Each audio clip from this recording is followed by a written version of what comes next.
আল্লাহ বলেন বান্দার জন্য আমলনামা আমি খুলে দিব, বান্দা তার আমলনামা খোলা অবস্থায় দেখতে পাবে, তাকায় দেখবে সব লেখা। এবার আল্লাহ বলবে ইকরা কিতাবাক, বান্দা ঠিক আছে পড়ো, সব নিজেই পড়ো।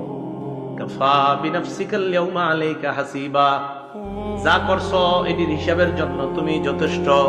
সূরা কাহফের 49 নম্বর আয়াতে আল্লাহ বলেন বান্দা যখন আমলনামা দেখবে, দেখার পর অনেক বান্দাদের অবস্থা হবে এমন, অপরাধী যারা তাদের অবস্থা কেমন হবে আল্লাহ বলে ওয়াতারাল মুজরিমিনা মুশফিকিনা মিম্মা ফিহি,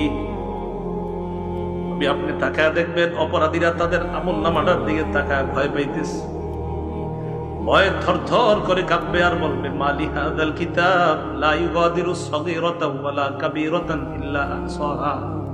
অপরাধীরা আমলনামার দিকে তাকা ভয়ে ভয়ে চোখগুলা বড় করে তাকায় বলবে সর্বনাশ, এটা কেন আমলনামা, এটা আবার কেমন আমলনামা, ছোট বড় কোনো কিছুই ছাড়ে নাই।